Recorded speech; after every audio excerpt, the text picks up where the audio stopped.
அனைவருக்கும் நமஸ்காரம்.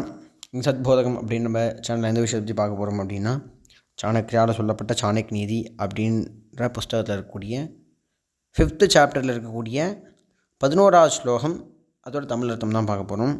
இந்த ஸ்லோகத்தின் மூலியமாக என்ன சொல்ல வர்றார் அப்படின்னா, எது நாசம் பண்ணணும், எது அழிக்கும் அப்படின்ற மாதிரி ஸ்லோகம் அமைக்கிறார். ஸ்லோகம் என்ன அப்படின்னா, தாரித்ரிய நாசனம் தானம் ஷீலம் துர்கதி நாசனம் அஜ்ஞான நாசினி பிரஜா பாவனா பயநாசினி அப்படின்ற மாதிரி ஸ்லோகம் அமைக்கிறார். இந்த ஸ்லோகத்தினோட தமிழ் அர்த்தம் என்ன அப்படின்னா, தாரித்ரிய நாசனம் தானம் அப்படின்னா என்னென்னா, நம்ம ஒரு தானம் பண்ணுறோம் அப்படின்னா அந்த தானமானது நம்மளுக்கு என்ன பண்ணும் அப்படின்னா, நம்மளோட தரித்திரம், நம்மளோட வறுமையை போக்கும். அதாவது தானம் பண்ணுறதுனால நம்ம வறுமையானது அழியும் அப்படின்ற மாதிரி சொல்கிற. ரெண்டாவது வரி, ஷீலம் துர்கதி நாசனம்.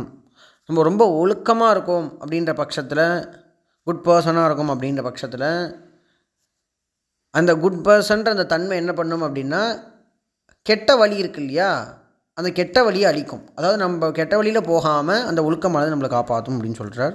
அஜ்ஞான நாசினி பிரஜா, அறிவுடைமை, ஒரு நிறைய விஷயங்கள் படிக்கிறது, நிறைய விஷயங்கள் தெரிஞ்சுக்கிறது, இது மாதிரி நல்ல விஷயங்கள் கேட்குறது, இது மாதிரி காரியங்கள்லாம் என்ன பண்ணும் அப்படின்னா நம்மளோட அறியாமையை போக்கும். நம்ம அறியாமையை நாசம் பண்ணக்கூடியது என்ன அப்படின்னா, நம்ம கேட்குற நல்ல விஷயங்களோ, நம்ம படிக்கிற விஷயங்களோ, நல்ல விஷயங்களை படிக்கிறதோ, நல்ல விஷயங்களை கேட்குறதோ, இது மாதிரி காரியங்கள் அஜ்ஞானம் அப்படின்னு சொல்லக்கூடிய இருட்டை போக்கும். பாவனா பயநாசினி, அதாவது ஒரு ஆராய்ச்சி பண்ணுறது அப்படின்றது நம்மளோட பயத்தை போக்கும் அப்படின்ற மாதிரி சொல்கிறார். மெயின் கருத்து எப்படி சொல்ல வர்றாருன்னா, நம்ம தானம் பண்ணுறது அப்படின்றது நம்மளோட தரித்திரத்தை நாசம் பண்ணும். நம்ம ஒழுக்கமாக இருக்கோம் அப்படின்றது நம்மளோட கெட்ட வழியை நாசம் பண்ணும்.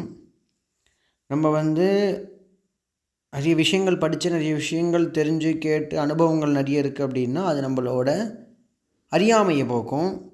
அதே போல் நம்ம ஆராய்ச்சி பண்ணுறது நம்மளோட பயத்தை போக்கும் அப்படின்ற மாதிரி சாணக்கியரானவர் இந்த ஸ்லோகத்தில், அதாவது 5வது சாப்டர் 5வது அத்தியாயத்தில் 11வது ஸ்லோகத்தில் இது மாதிரி ஸ்லோகம் அமைக்கிறேன். இந்த வீடியோ உங்களுக்கு ரொம்ப பிடிச்சிருக்கும், உதவியாக இருந்தோம்னீங்கன்னா நம்ம சேனலை மறக்காமல் சப்ஸ்கிரைப் பண்ணி பக்கத்தில் பெல் ஐக்கானை ப்ரெஸ் பண்ணி வச்சுக்கோங்க.